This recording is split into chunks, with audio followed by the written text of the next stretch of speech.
It's our ministry fair this Sunday, kaya po ganyan yung arrangement. So after my preaching, ay meron pa pong mga additional announcement and instructions si Ate Ching sa ating lahat. So let me go straight to my preaching this morning, and ito po yung continuation nung last Sunday, nung isa pa pong Sunday on the book of Exodus. Kaya maiksi na lamang po ito. Mga 3 seconds tapos na to. Pero bago po yan, tayo po muna ay manalangin. Aming Ama at aming Diyos na buhay at makapangyarihan sa lahat, lumalapit po kami sa iyo ng buong pagpapakumbaba sa mga oras na ito, sapagkat alam po namin, O Diyos, na ang ikatatagumpay ng aming gawain ay nakasalalay sa iyong mga kamay. Kung kaya't kami po ay lumalapit sa iyo at minsan pa hinihiling namin na mangusap ka sa aming mga puso, bigyan mo kami ng kaliwanagan sa iyong mga salita, at tulungan mo po kaming makaunawa. Tulungan mo po ang iyong lingkod na maghahatid ng iyong mensahe at ang aking pong mga kapatiran na makikinig sa mga oras na ito. Maraming pong salamat, O Diyos, sa napakagandang umaga na ibinukas mo sa amin at napakagandang pribilehiyo na kami ay makapagpuri at makasamba sa iyo at makapakinig ng iyong mga instructions buhat sa iyong mga salita. Dalangin po namin, O Diyos, na ito ay hindi lamang maging parte ng aming karunungan, kundi sa aming pong pakikinig at pag-unawa ay sabayan namin ito ng pagtugon. Salamat po, O Diyos, sa iyo ang papuri at pasasalamat sa pangalan ni Jesus. Amen and amen. Praise the Lord. So, mga 2 Sundays ago, o 2 Saturdays ago, ay meron pong tumawag sa akin. Siguro po mga 35 to around 36, 37 years na ang nakalipas. Buhat ng huli kaming nagkausap. No, mga 35 years ago. So, kaya na-surprise ako nung makita ko. Tinatawagan ako. At ang nangungumusta po, at siya po ay pinagpastoran ko po ito sa Pasig. Nagsimula ako sa isang medyo squatters area po doon. At dito sa pamilyang ito ako nag-start ng Bible study ko. Na pagka bumuhos ang malakas na ulan, hanggang bewang ko yung baha doon sa kanila. At kahit po ganun kalalim yung tubig, lulusong ako doon para makarating doon sa bahay nila at magba-Bible study ako. Na basang-basa yung aking yung aking sapatos, so kasi wala naman akong kotse pa noon. At yung bahay po nila ay putik yung harapan talaga kapag humupa na yung tubig at talagang masansang yung amoy. Eh doon kami nagba-Bible study. Matagal na panahon din na nag-Bible study ako doon sa pamilya na yon. And yun po yung tumawag sa akin. At sabi niya, Pastor, salamat na kontak kita ulit. No? Gusto ko lang ipaalam sa iyo na hanggang sa mga oras na ito ay hindi ka nawawala sa panalangin namin. 37 years na pinananalangin namin kayo, Pastor. Wala po akong alam doon, di ko alam yon until nung tumawag ko siya. Eh naalala ko po ito yung manggagawa doon sa Pasig noon, na nang siya po ay china-challenge ko na maglingkod sa Panginoon. Ang sabi niya, Pastor,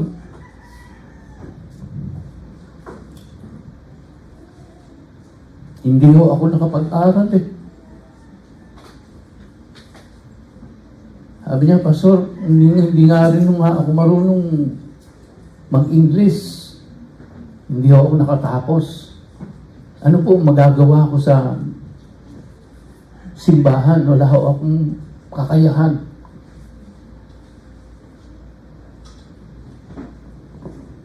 Sabi ko, alam mo, sister, marunong ka ba magsalita? Marunong ka magdasal? Marunong naman po. Sabi ko, i-lead mo ang prayer ministry. And since that time on, hanggang ngayon, 37 years after, yun ang kanya naging ministry sa church.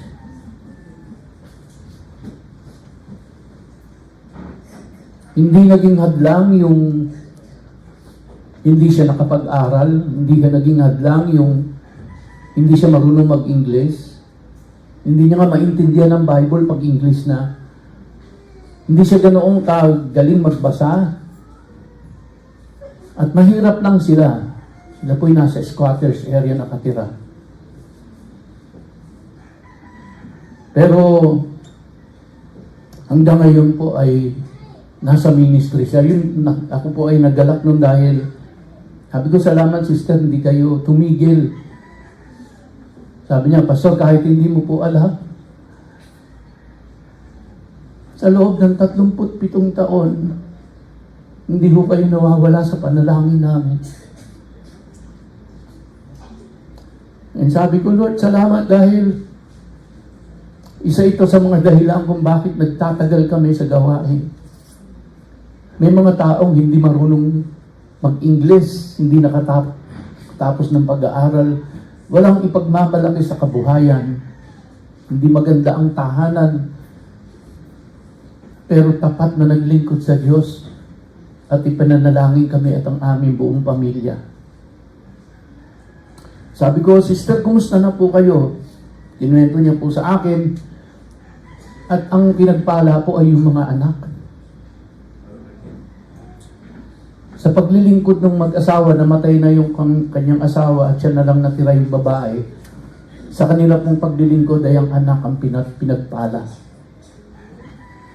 Ang mga anak po ay nasa magagandang katayuan ngayon sa buhay.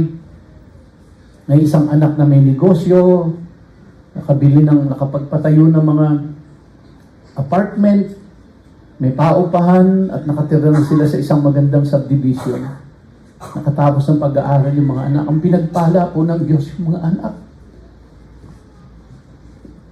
Dahil sa katapatan ng nanay at tatay nila sa paglilingkod sa Diyos. Siyempre po sila, gumanda na rin yung kanilang katayuan dahil doon sa mga anak. Naalis na po sila doon sa squatter area. Di na ho ganun ang katayuan nila. Pero in-honor ng Diyos yung paglilingkod ng mga magulang at ang pinagpala ay ang mga anak. Hindi lang yung mga anak, pinagpala yung mga apo.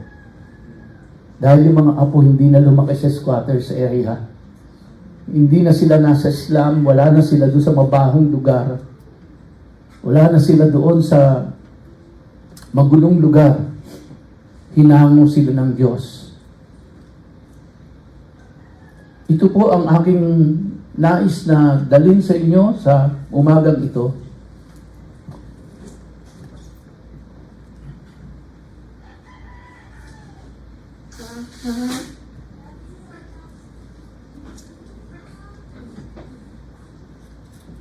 Kahapon pa kami umiiyak mag-asawa. Kasi po, tapat ang Diyos. Tapat ang Diyos. Naalala lang kasi namin mag-asawa yung pinanggalingan din namin. Sa Taguig nga po ang tawag, ewan ko kung familiar kayo, pero sa amin po talaga ang term na ginagamit ay nandun kami sa mga, kung kay Lenny Robredo ay nasa laylayan, kami po ay ang tawag sa amin mga hampas lupa. Hindi ko alam kung saan nagmula yung term na yon, pero yun po yung kategorya ng mga taong kumbaga po ay mga parang patapon, no? Patapon. Pero hinango rin kami ng Diyos at sa aming paglilingkod, naniniwala po ako na in-honor ng Diyos yon.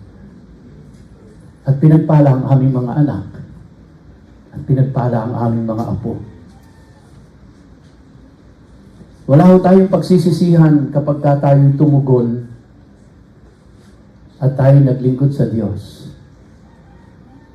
Hindi po siya kahit kailan magkukulang at hindi natin siya kayang lampasan.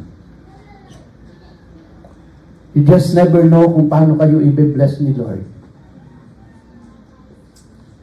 Hindi po siya katulad ng tao na nakakalimot.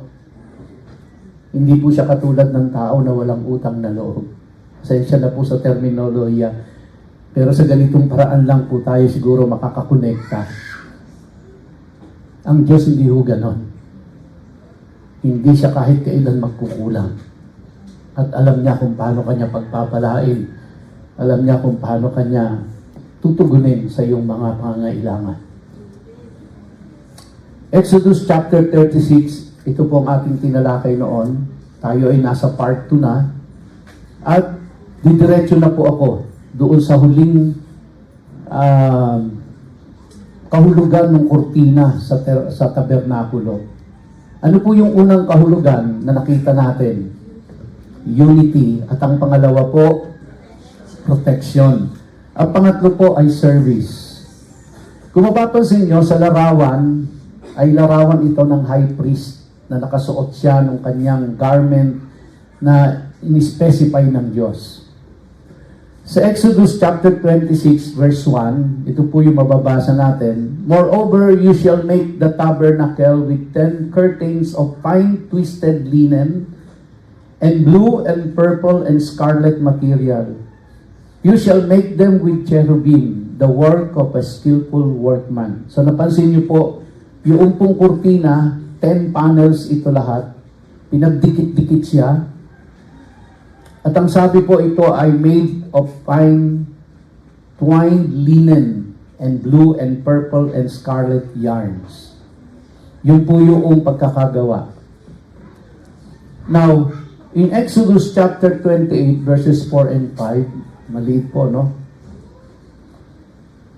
Dinescribe naman po dito sa atin kung ano yung garment noong high priest, yung sinuot po ni Aaron, the first high priest ng bayang Israel. Sabi po dyan, these are the garments that they shall make, a breastpiece and an ephod, a robe, a coat of checker work, a turban and a sash. They shall make holy garments for Aaron your brother and his sons to serve me as priests. They shall receive gold, blue, and purple and scarlet yarns and fine twined linen. Ano po napansin nyo? Sa kasuotan ng high priest at saka doon sa kurtina, parehas po siya ng material na ginamit. Parehas po siya ng material na ginamit. No? Yung kasuotan ng high priest at yung pong kurtina na ibinalot doon sa loob ng tabernakulo, parehas po siya ng material na ginamit. Siya po ay blue and purple and scarlet yarns and fine twined linen or fine twisted linen. Now, ano po ba ang trabaho ng high priest doon po sa tabernacle? Well, ang trabaho po ng high priest doon ay i-represent niya ang tao sa Diyos at ang Diyos sa tao. Sa madalit salita po, ang high priest po doon ay may tungkulin to serve God by serving the people. Okay? Yun po yung gawain na o tungkulin ng high priest to serve God through serving the people. Maglingkod dun po sa tao. So, yan po yung isang according, no? Ito po hindi ko sariling kaisipan, kundi ito po ay galing sa kaisipan ng mga Hudyo na ang kurtina at ang kasuotan ng high priest, dahil parehas ang kanyang materials na ginamit, at ang priest ay nagsiserve sa nagsiserve sa mga tao, then sumisimbolo din ito ng service.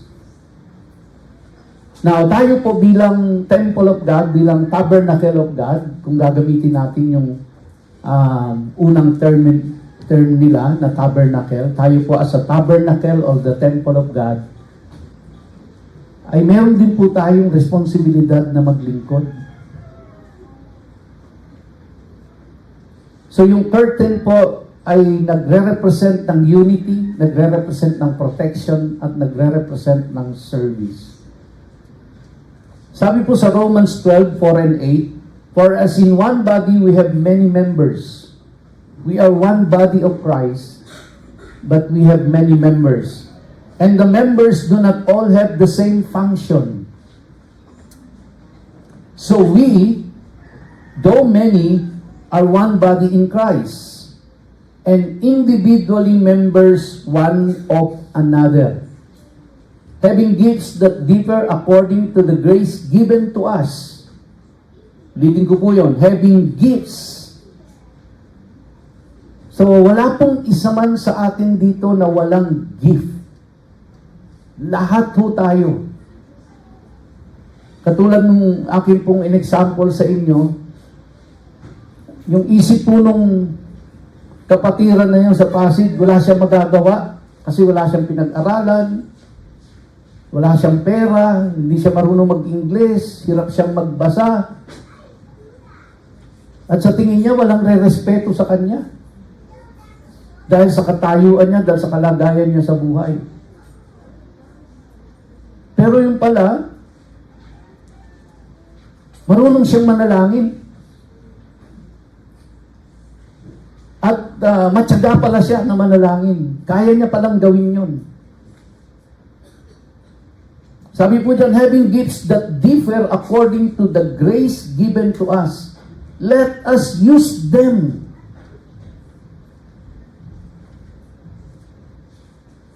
Let us use them. So, sa ano natin gagamitin yung gift and talents natin? Yung kakayahan na ibinigay ng Diyos sa atin.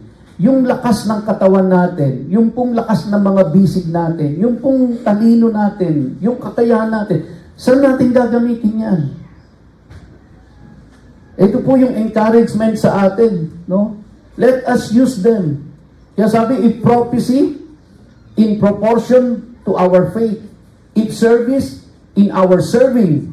The one who teaches, in his teaching. The one who exhorts, in his exhortation. The one who contributes in generosity, the one who leads with zeal, the one who does acts of mercy with cheerfulness. So nilay daw na po sa atin dito ang ilan sa mga examples ng mga kakayahang ibinigay ng Diyos. At ang utos ng Diyos ay gamitin.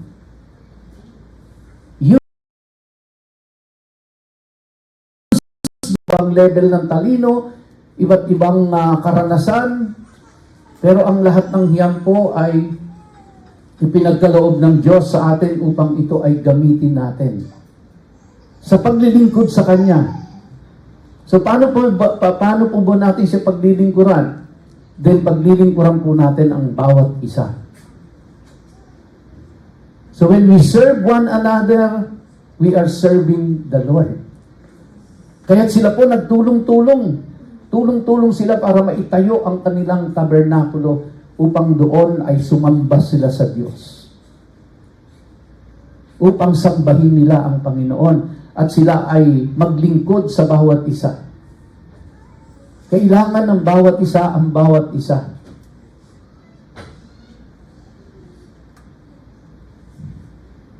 In 1 Peter chapter 4 verses 8 to 11, above all, keep loving one another earnestly. Since love covers a multitude of sins, show hospitality to one another without grumbling. As each has received a gift. Napakinggan niyo po yan? As each has received a gift. Use it to serve one another. We cannot get clearer than that. Plain and simple. Meron tayong gift, meron tayong talent, meron tayong kakayahan, at ang utos ng Diyos sa atin, use it to serve one another. As good stewards of God's varied grace, whoever speaks as one who speaks oracles of God, whoever serves as one who serves by the strength that God supplies. So who will sustain us sa pagsaserve natin? Hindi ko po sinasabing madali. Hindi ko po sinasabing madali ang maglingkod. Sa paglilingkod natin sa Diyos, abunado tayo. Sakripisyo. Iiyak tayo. Nalulungkot, nadidiscourage. Maraming beses aayaw ka.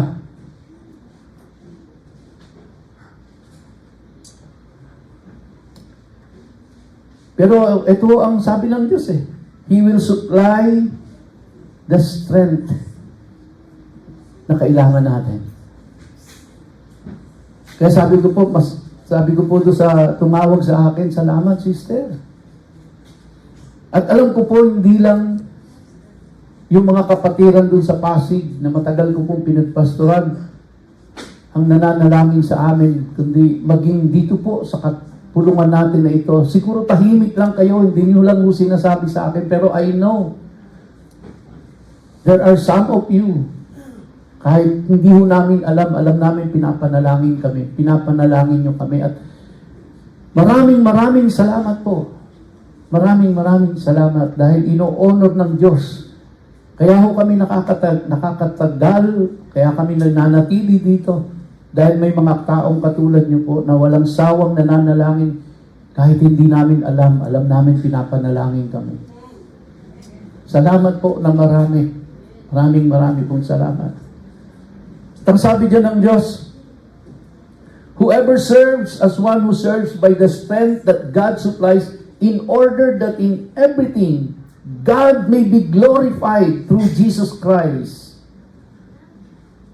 So ano po yung purpose ng paglilingkod? To glorify God. Bigyan ng karangalan ang Diyos. Alam niyo po ba, pag tayo'y tumugon sa tawag ng Diyos at tayo'y naglingkod, hindi po para sa Diyos yun. Hindi po ang Diyos ang magbe-benefit doon. Tayo po ang magbe-benefit doon, hindi ang Diyos. Magbibigay ito ng kaluwalhatian sa Panginoon. Pero the benefit, tayo po, mga kapatid. Sa inyo po na hindi naglilingkod, hinahamon ko kayo dahil marami kayong nami-miss kung di nyo lang alam.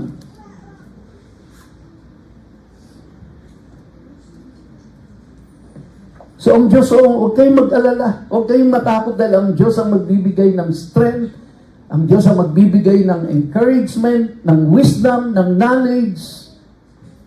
Siya po ang magsusupply ng lahat ng yan. Matthew 20, verse 25 to 28. Sabi po dyan, but Jesus called them to Him and said, you know that the rulers of the Gentiles lord it over them, and the great ones exercise authority over them. It shall not be so among you. But whoever would be great among you must be your servant. And whoever would be first among you must be your slave. Even as the Son of Man came not to be served, but to serve and to give His life as a ransom for many. Perfect example ang Panginoong Jesucristo. Na parito hindi para paglingkuran, kundi siya ay para maglingkod sa mga taong makasalanan. So perfect example po ang ating Panginoong Jesucristo. Sa pagsunod niya sa Diyos Ama, siya'y pumanaog dito sa lupa para siya po ay maglingkod at hindi siya ang paglingkuran. Kaya ito po ang hamon sa ating lahat. mga kapatid. Tumugon po tayo sa ating Diyos at maglingkod tayo sa Kanya. Kayo naman po na nandiyan na nasa ministry, naglilingkod kayo, burahin nyo na po yung salitang quit at resign sa isip ninyo. Wala hong resignation sa Diyos. Pag ikaw ay tinawag niya, walang retirement. Ang retirement mo pag kukunin ka na niya. Ibig sabihin, pag kinuha ka na ng Diyos, tapos na yung mission mo. So, ibig sabihin po, kung buhay ka pa, meron ka pang mission dito. May dahilan pa bakit ka buhay. At ang dahilan nito ay maglingkod sa Diyos. May ipinagagawa pa siya sa iyo. Iniintay lang ang tugon mo. Pero, siyempre po, hindi habang buhay natatawag ng tatawag ang Diyos. Hanggat meron pa pong opportunity, tayo po'y tumugon sa Diyos. So in summary, sabi sa inyo, maiksi lang ito eh. Yung curtains po sa tabernacle represent us. No? The tabernacle curtains represent us. Number 2, the curtains joining together as one symbolizes the unity we should have as God's people. So every time na makikita niyo po yung kurtina dito sa harapan, let it remind you, ito po ay symbol ng unity natin, ng pagkakaisa sa paglilingkod sa Diyos. Number 3, the design of cherubim on the curtains, binurdahan ng cherubim yung mga kurtina, symbolizes both how God protects us and how we should protect His congregation from sin. So unity, protection. The materials the curtains are made of symbolizes the ministry and service we should provide for each other. Lastly, this unity, protection, and service symbolized in the curtains is what we should exemplify as God's people. Hanggang dito na lamang po at maraming salamat sa inyong lahat. God bless you all.